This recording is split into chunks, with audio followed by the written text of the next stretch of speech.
শেষ করার পরে 6 রাকাত তাওবিন নামাজ পড়তে পারবো। আমার নবীজি জানিয়ে দিয়েছে এই নিয়মে একদিনের তাওবিন নামাজ পড়ার কারণে তার আমল নামায় 12 বছরের নফল ইবাদতের সওয়াব দেওয়া হবে। পরে যদি আপনি কোন সুন্নাত ছেড়ে দেন, নবীজি আপনাকে উম্মত বলে স্বীকার করবে না। আমার নবী যদি আপনাকে উম্মত বলে স্বীকার না করে রে, আপনাকে মুক্তি দেওয়ার কেউই নাই। আমি আপনাদেরকে বলে দেই মজার খবর, সুন্নাতে যখন নফল নিয়ে বললাম, প্রতিদিন আপনার আমার জন্য 12 রাকাত সুন্নাত নামাজ আছে। কয় রাকাত? 12 রাকাত সুন্নাত নামাজ আছে রে। আমার নবীজি বলেছেন এই 12 রাকাত সুন্নাত নামাজ যদি কেউ প্রতিনিয়ত কন্টিনিউয়াসলি যদি তুমি সুন্নাত 12 রাকাত পড়তে পারো, আল্লাহ রাব্বুল আলামিন কথা দিয়েছে তোমার জন্য আল্লাহ স্পেশাল জান্নাতে ঘর বরাদ্দ দিবে। হুজুর এই 12 রাকাত সুন্নাত নামাজ এগুলো কি কোথায় কোথায় বললো? ফজরের ফরজ নামাজের আগে আছে 2 রাকাত সুন্নাত। এই 2 রাকাত সুন্নাত খেয়াল করেন, আমরা 2 রাকাত ফরজ করি না জামাতে বা একাকী? ফরজ নামাজের আগে ফজরের নামাজ তো 4 রাকাত, ফরজ নামাজের আগে যে 2 রাকাত সুন্নাত আছে।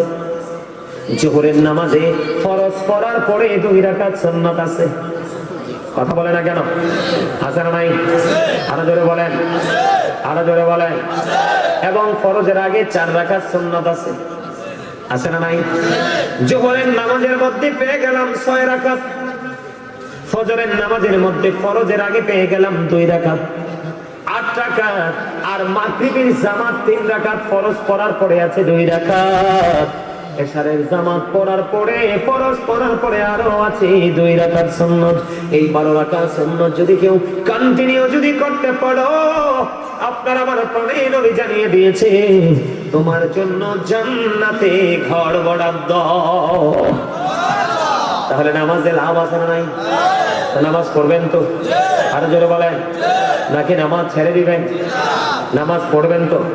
পড়ার মতো। কিসের মতো? পড়ার মতো করে পড়বেন। ওযুটা ভালো করে করবেন।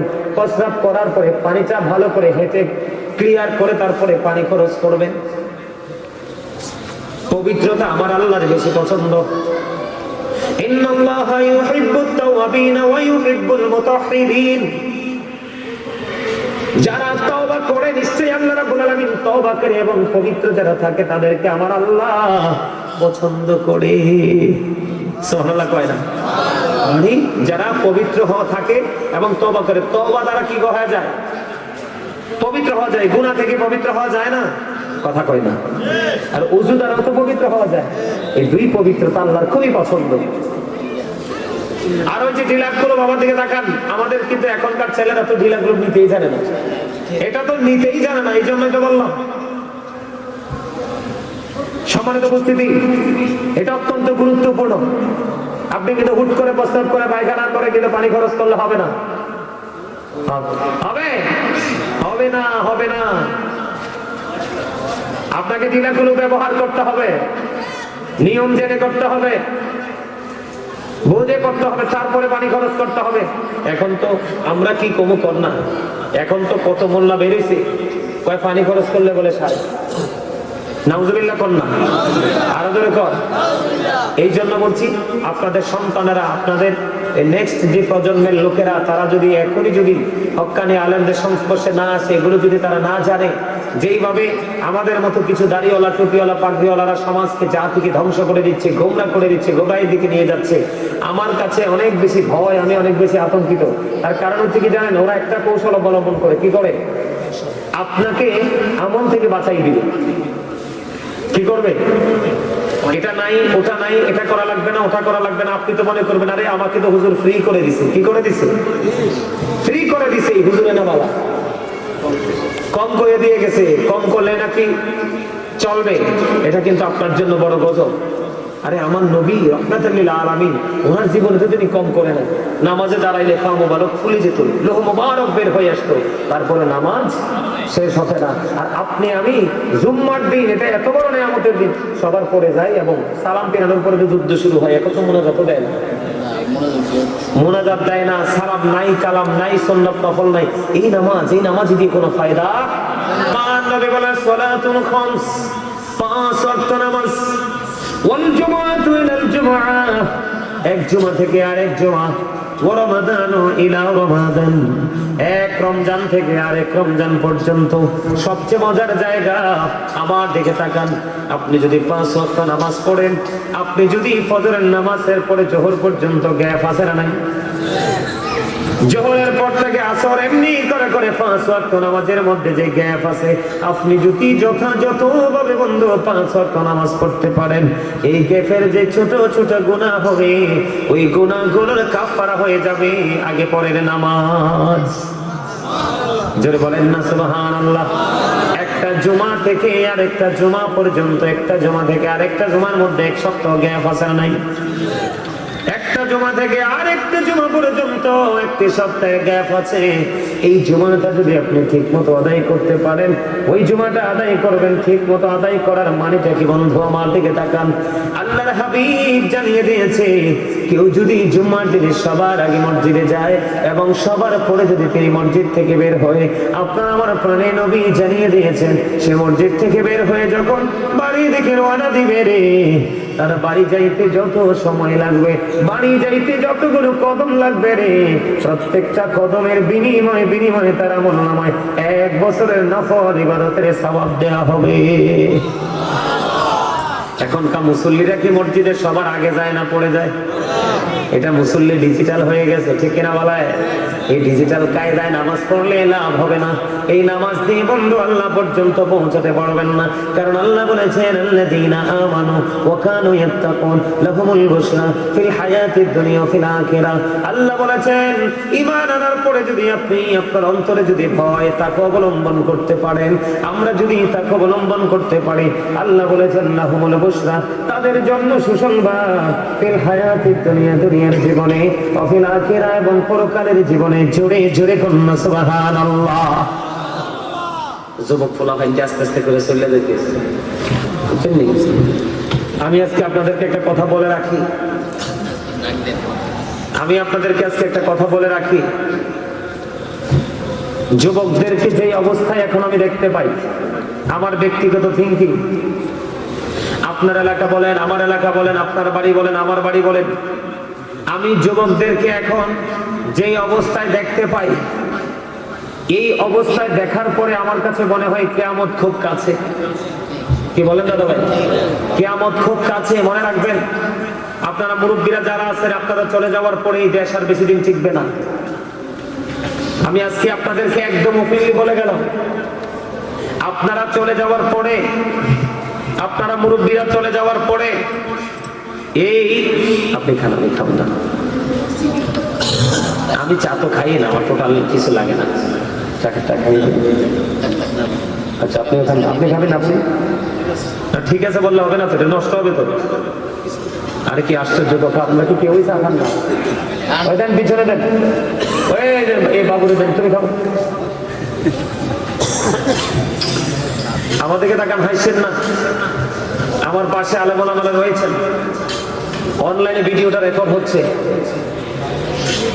আপনারা এটা ফিল করতে পারেন কিনা জানি না। আপনাদের যুবকের, আপনাদের সন্তানেরা ধ্বংস হয়ে গেছে, নষ্ট হয়ে গেছে, পথভ্রষ্ট হয়ে গেছে।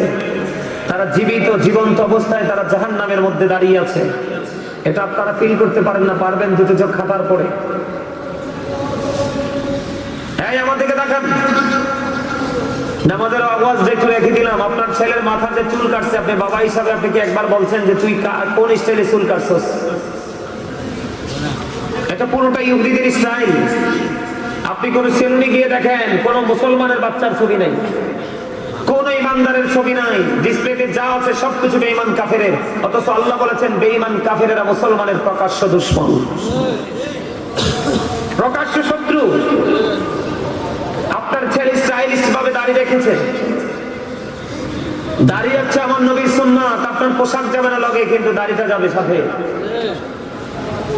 আপনি দাড়ির মধ্যে স্টাইল করতেছেন কাকে দেখে? বেঈমানকে দেখে। আপনি তো বুঝেন না, আপনি এতটাই স্টুপিড, আপনি এতটাই বোকা, আপনি বুঝেন না। আপনার সবকিছুকে নিয়ে বেঈমানেরা কি করতেছে? তামাশা করতেছে, ঠাট্টা করতেছে। কিন্তু আপনি ঠাট্টার জিনিসটাকে সিরিয়াসলি আপনার মধ্যে এটাকে প্রতিষ্ঠিত করে দিচ্ছেন। নাউজুবিল্লাহ বলেন না? আপনার সন্তানেরা মাহফিলে আসার মতো অভ্যস্ততা নাই তাদের। এই বছরের পরে আগামী বছর দেখবেন তারা আরো দূরে চলে যাবে, আরো দূরে চলে যাবে। আর এটাই হলো কিয়ামতের আলামত। আপনার এই মুসলিম জাতি ধ্বংস হওয়ার জন্য এটাই যথেষ্ট, আর কিছু দরকার নাই। পাশের দেশ দেখেন হিন্দুস্তান, আমাদেরকে হত্যা করার জন্য তাদের বাচ্চাদেরকে ট্রেনিং দিচ্ছে, আর আমার দেশের মুসলমান প্রতিহত করবে তো থাক দূরের কথা, আরে মাইল খাওয়ার কায়দাটাও তো জানবে না, যে মাইকটা কেমন করে খাইলে খাওয়া হবে এটাও জানে না। আদব কায়দা একেবারে নাই, কারণ ইসলাম এখনকার যুবকদের কাছে নাই। মাথা থেকে পা পর্যন্ত, সকাল থেকে বিকেল পর্যন্ত, এক মাস থেকে আরেক মাস পর্যন্ত প্রত্যেকটা সেক্টর ইহুদিদের যায়, ইহুদিদের সংস্কৃতিতে একেবারে পরিপূর্ণ করে দিচ্ছে। নামাজও যে পড়তে যায়, নামাজ পড়তে গেলে তাদের স্টাইল দেখলে অবাক হয়ে যায়। তাদের স্টাইল দেখলে, নামাজ পড়তে গেলে তাদের স্টাইল দেখলে অবাক হয়ে যায়। এমন প্যান্ট পরে যায় যেই প্যান্ট ইসলাম এলাউ করে না, এমন পোশাক পরে যায় যেটা ইসলাম এলাউ করে না, একবারে টকটকে লাল পাঞ্জাবি পরে যায়, মানে নৌশা সেজেছে। অথচ হাদিস শরীফের মধ্যে সে ইমানদার পুরুষের জন্য একবারে টকটকে লাল জামা পরা মাত্রই তাহরিমে হারামের অন্তর্ভুক্ত। এক লোক আমার নবীকে একবার সালাম দিয়েছে, নবীজি সালামের জবাব দেয় নাই। দুইবার সালাম দিয়েছে, নবীজি তার সালামের জবাব দেয় নাই। তার কারণ সে লাল জামা পড়েছে, একেবারে নিখুঁত লাল পড়েছে। নাউজুবিল্লাহ বলেন না। আপনার সন্তান কি সেটা জানে? জানে না। আপনার সন্তান আংটি দেয়, আংটি, স্বর্ণের আংটি, গলায় চেইন দেয়। সাহাবীদের কেমন আদব ছিল নবীর প্রতি দেখেন। একজন স্বর্ণের আংটি পরেছে, আমার নবীজির চোখে পড়েছে, চোখে পড়ার সাথে সাথে আমার নবীজি আংটিটা টান দিয়ে ফেলে দিয়েছে। আরেকজন বলে, নবী তো চলে গেছে, তুমি আংটিটা উঠাইয়া হাতে দাও। তখন ওই সাহাবী বললেন, নো, যেটা আমার নবীজি আমার হাত থেকে ছড়ে ফেলে দিয়েছে সেটা আমি আর আমার হাতে উঠাবো না, কারণ নবীজি বলেছে এই আংটিটা তোমার হাতে রাখার চাইতে জ্বলন্ত আগুন তোমার আংটিতে রাখা অনেক বেটার। কথা কি বুঝতে পারছেন আমার? এগুলো কি আপনার বাচ্চারা জানে? জানে না। জানবে কোত্থেকে? আপনি বাবা হিসাবে এটা জানানো, তাদেরকে ইনফর্ম করানো আপনি এটা প্রয়োজন মনে করেন নাই। আজকে আপনার সন্তানেরা, ইয়াং মেনেরা, শুধু আপনাদের এখানে না, ম্যাক্সিমাম জায়গায় গেলেই কিন্তু আপনাদের এই ছেলেদেরকে পাওয়া যায় না। তার কারণ হলো আল্লাহ রাসূল বলেছেন, আদিবু আওলাদাকুম আলা সালাতি খিসালিন হুব্বি নবীকুম ওয়া হুব্বি আহলি বাইতিহি ওয়া আলা কিরাতিল কুরআন। আপনারা আমার প্রাণের নবী বলেছেন, তোমরা তোমাদের সন্তানদেরকে তিনটি বিষয় শিক্ষা দাও। কয়টি? কথা বলেন, কয়টি? নবীজি বলেছেন হুব্বি নবীকুম, নবীজি বলেছেন teach the love of the profit, তোমরা তোমাদের সন্তানদেরকে নবীর প্রেম শিখাও। সুবহানাল্লাহ বলেন না কেন? আপনারা মানুষ হইছেন, আপনারা মানুষ হইছেন 324 জন, এরপরে আবার হাসেন। তো ওয়াজ কি করবো নাকি মাইক থেকে চলে যাব?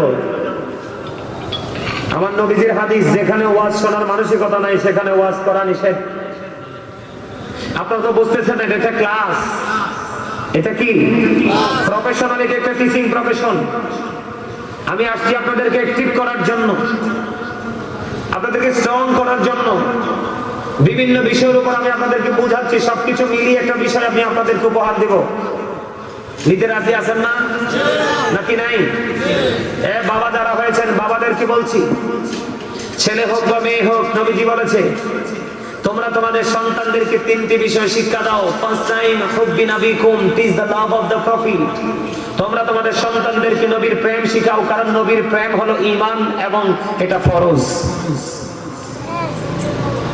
এরপরে বলেছে হুব্বি আহলি বাইতিহি, টিচ ফ্যামিলি লাভ, নবীর পরিবারের ভালোবাসা শেখাও, কারণ এটাও তোমার জন্য ফরজ এবং ঈমান। এরপরে রাসূল বলেছেন আলা কিরাতিল কুরআন, learn to recite the holy Quran, কোরআন তেলাওয়াত শিখাও। কয়টা বাবা সন্তানকে কোরআন তেলাওয়াত শিখায়? বাচ্চা কথা বলা শিখলে বাচ্চার আগে ইংলিশ শিখান। আপনার বাচ্চা মানুষ হবে কেমন করে? আপনার বাচ্চা তো মানুষ হবে, কারণ আপনি মুসলমান হিসাবে আপনার মুসলমানিত্বকে ধরে রাখার জন্য, আপনার অস্তিত্বকে ধরে রাখার জন্য আপনি কোনো চেষ্টা বা পরিশ্রম আপনি করছেন না। আপনি মনে করতেছেন যে এখনকার ম্যাক্সিমাম বাবা মা পৃথিবীতে সন্তানকে এস্টাবলিশ করার জন্য কাজ করে। আমার দিকে তাকান, একটা বাবা মা সন্তানকে ন্যায় শিক্ষা দেওয়া, বৈধতা শিক্ষা দেওয়া, কোরআন হাদিসের বিধানকে তার ব্রেনে ঢুকিয়ে দেওয়ার চাইতে উত্তম আর কোনো সম্পদ দিয়ে যেতে পারে না। আপনি মনে করবেন না একটা বড় বিল্ডিং, জমিন, টাকা দিয়ে গেলে আপনি আপনার সন্তানকে স্টাবলিশ, স্বাবলম্বী করে দিয়েছেন। নাও, এটা কিন্তু আপনার সন্তানের জন্য সবচেয়ে বড় শিক্ষা নয়। এখনকার বাচ্চারা, মা খাতুনে জান্নাত ফাতেমার সন্তান যখন পৃথিবীতে আসলো, হযরত হাসান রাদিয়াল্লাহু তাআলা আনহু, আমরা নামাজ পড়ার জন্য প্রস্তুতির পূর্বে যেমনি আযান দেই, আমার নবীজি ঠিক তেমনি আযান দিয়েছে। এখন বাচ্চারা হইলে আযান হয়নি। কথা বলেন না, হয়নি?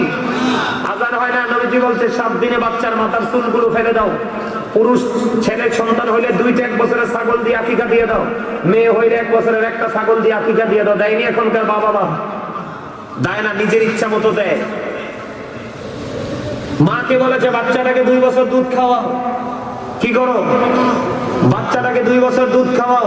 এখনকার অনেক মা আছে, বাচ্চা মার স্তনের দুধে দেখে নাই চোখে। আছে না নাই? কথা বলেন না, আছে না নাই? আল্লাহ রাসূল বলেছে তোমরা তোমাদের সন্তানদেরকে 7 বছরে যখন পা রাখবে নামাজের জন্য কি দাও? তাগিদ দাও। 10 বছরে যখন পা রাখবে বিছানাটা আলাদা করে দাও। যে নামাজ না পড়লে তাকে প্রহার করো। কয়টা বাবা মা ডাক দেন? দেন না? দেন নাই? আমার দিকে তাকান। যে হাদিসটা আমি বলতে চেয়েছিলাম, সমস্যা, যে হাদিসটা আমি বলতে চেয়েছিলাম, আল জুমআতু ইলাল জুমআ, এক জুমা থেকে আরেক জুমার গ্যাপের গুনার কাফারা হয়ে যাবে 2 দিকের জুমা যদি আপনি সঠিকভাবে পড়তে পারেন। তবে জুমাকে জুম্মার মতো করতে হবে। সাইয়্যিদুল আইয়াম, এটা সব দিনের চাইতে শ্রেষ্ঠ দিন। সুবহানাল্লাহ বলেন না কেন? আরো জোরে। আপনি সবার আগে গোসল করবেন, সবচেয়ে অন্য সব দিনের চাইতে উত্তম রূপে গোসল করবেন। সবচেয়ে সুন্দর দামি যে জামাটা আছে সেটা আগে পরবেন। যদি তৌফিক থাকে, আতর থাকে, ভালো সুগন্ধি মাখবেন। মেয়েকে হেঁটে হেঁটে হেঁটে হেঁটে মসজিদে চলে গিয়ে সামনের কাতারে বসবেন। আপনার আমল নামায় উট কুরবানির সওয়াব শুরু হয়ে যাবে। দ্বিতীয় কাতারে বসবেন, আপনার আমল নামায় গরু কুরবানির সওয়াব, গরু সদকার সওয়াব ঢুকে যাবে। তৃতীয় কাতারে বসবেন, আপনার মুরগি কুরবানির সওয়াব বরাদ্দ হয়ে যাবে। চতুর্থ কাতারে বসবেন, দিন কুরবানির সওয়াব হয়ে যাবে। তবে দুঃখজনক হলেও সত্য, যখন ইমাম সাহেব খুতবা দেওয়ার জন্য যখন খুতবা হাতে নিয়ে যখন মিম্বারে দাঁড়িয়ে যায়, তখন কিন্তু যেই ফেরেশতারা আপনি জুম্মার মুসল্লি হিসেবে নোট করার জন্য যে ফেরেশতারা পৃথিবীতে আসে, ওই ফেরেশতাদের নোটবুকে আপনার তালিকায় নামটা আসবে না। তার কারণ আপনি চতুর্থ কাতার পর্যন্ত ঢুকতে পারেন নাই। এরই মধ্যে খতিব সাহেব খুতবা নিয়ে দাঁড়িয়ে গেছে। হাদিস শরীফের মধ্যে এসেছে, ইমাম সাহেব যখন খুতবা নিয়ে মিম্বরে দাঁড়িয়ে যায়, তখন যে ফেরেশতারা পৃথিবীতে আসে, ওরা ওদের নোটবুকটাকে ক্লোজ করে ওরা ওই খতিব সাহেবের খুতবা শোনার জন্য দাঁড়িয়ে যায়। আপনি নামাজ পড়েছেন ঠিকই, টেকসই যে তালিকা, সেই তালিকায় আপনার নামটা আসে। এখন কি ওই নামাজই বেশি না? কথা বলেন না কেন? আর আপনি সবার আগে গোসল করছেন, অন্য সব দিনের চাইতে সুন্দর করে গোসল করে সেই যে গুজে সবার আগে মসজিদে চলে গেলেন, আপনার আমল নামায় উট কুরবানির সওয়াব চলে আসলো। তার পাশাপাশি বন্ধু আপনি সবার আগে আসলেন এবং সবার পরে বের হয়ে গেলেন। আমার নবীজি জানিয়ে দিয়েছি, তুমি সবার পরে বের হয়েছো। তোমার বাড়ি যাইতে মসজিদ থেকে যতগুলো কদম লাগবে রে, যতগুলো কাইক লাগবে, এক একটা কাইকের বিনিময়ে 1 বছরের ইবাদতের সওয়াব। যদি 50টা কদম লাগে, তাহলে তোমার আমল নামায় 50 বছরের নফল ইবাদতের সওয়াব দেওয়া হয় একটা জুমার দিনে। তাহলে বোঝা যায় যে যত দূর থেকে নামাজ পড়তে আসে সেই বেশি বেনিফিশিয়ারি হয়। সুবহানাল্লাহ বলেন না? এই জন্য আমি বলতে চেয়েছি, আমার নবী বলেছেন এক রমজান থেকে আরেক রমজান 365 দিন যদি 1 বছর হয় বন্ধু, এই বছরের রোজায় চলে গেল 30 দিন। এই সামনে আসছে ফেব্রুয়ারি লাস্টের দিকে রোজা শুরু হবে, ওই রোজায় যদি যাই 30 দিন, 30-30 60 দিন মাইনাস হয়ে গেল রে। আরো বাকি আছে 305 দিন। কয় দিন? তুমি তোমার জীবনে 1 বছরে 305 দিনে যত গুনাহগুলো করবে, সবগুলো গুনাহ মাফের জন্য যথেষ্ট হয়ে যাবে। এই পাশে রোজা এবং ওই পাশে রোজা। তবে শর্ত হলো কবিরা গুনাহ থেকে বেঁচে থাকতে হবে। ইচ্ছে করে কবিরা গুনাহ করা যাবে না। তাহলে নামাজে লাভ না লস? হাদিস শরীফের মধ্যে এসেছে, আপনার আমার প্রাণের নবী, ও বন্ধু, আপনার আমার প্রাণের নবী তিনি বলে দিয়েছে, তোমার বাড়ির আঙিনায় যদি কোনো পুকুর থাকে, কোন নদী থাকে, কোন জলাশয় থাকে। তুমি যদি দৈনিক 5 বার গোসল করো, তোমার শরীরে কোনো ময়লা থাকবে না। আপনি যদি দৈনিক 5 বার গোসল করেন, শরীরে ময়লা বা দুর্গন্ধ কিছু থাকবে না। একবার গোসল করলেই তো গন্ধ থাকে না। 5 বার যদি আপনি গোসল করেন, গন্ধ তো থাক দূরের কথা, বন্ধু ময়লা আসারও সাহস পাবে না বৌদিতে, ঠিক কিনা বলেন? আমার নবীজি বলেছে, কেউ যদি কারো বাড়ির আঙিনায় যদি কি হয় পুকুর বা জলাশয় থাকে, দৈনিক 5 বার যদি গোসল করে রে, 5 বার গোসল করলে যেমন তার শরীরে কোনো ময়লা থাকে না, বান্দা যখন সঠিকভাবে 5 ওয়াক্ত নামাজ পড়ে, 5 ওয়াক্ত নামাজ পড়ার কারণে তেমনি তার আমল নামায় কোনো গুনাহ থাকে না। কত মজার খবর দেখেন, নামাজীদের পাওয়ার, নামাজীদের মর্যাদা কেমন আমি আপনাদেরকে বলে দিতে চাই। ঈসা রুহুল্লাহ একদিন এক রাস্তা দিয়ে হেঁটে হেঁটে যায়, যাওয়ার সময় তিনি হঠাৎ করে ওনার দৃষ্টিগোচর হলো। যাওয়ার সময় তিনি দেখতে পাইলেন হঠাৎ করে একটা পাখি নিজের বডিটাকে ধুলোবালিতে দূষর করে নিচ্ছে, মানে ময়লা করে নিচ্ছে। এই ময়লা যুক্ত শরীরটাকে আবার বন্ধু জলাশয়ে গিয়ে আবার ধৌত করে নিচ্ছে। ময়লা লাগাইলে, বালু লাগাইলে কি হয়? ময়লা হয়। গোসল করলে ময়লা দূর হয়ে যায়। এমনি করে করে একবার গায়ের মধ্যে ময়লা লাগায়, আরেকবার বন্ধু ধুলাবালি লাগায়, এমনি করে করে একবার পরিষ্কার করে একবার লাগায়। ঈসা রুহুল্লাহ দাঁড়ায় দাঁড়ায় চিন্তা করতেছে, এই কি আশ্চর্য ঘটনা, এটা আবার কি, কেন এটা কেন হয়, কেন হয়? এবার আল্লাহ রাব্বুল আলামিনের পক্ষ থেকে ঈসা রুহুল্লাহকে জানিয়ে দেওয়া হলো, ওগো ঈসা, এটা হলো আল্লাহর প্রিয় হাবিব, হাবিবুল্লাহর উম্মতের নিদর্শন। ওই যে পাখি ধুলাবালি লাগাচ্ছে তার বডিতে, এটা হলো আখির নবীর উম্মতের গুনাহ।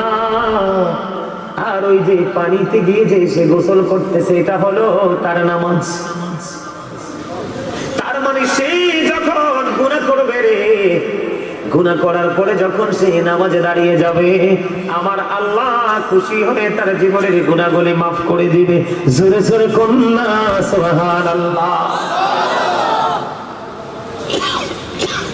আল্লাহর কাছে প্রশস্তি, আল্লাহর কাছে সবচেয়ে পছন্দের কাজ হলো বন্ধু সময় মতো নামাজ পড়া।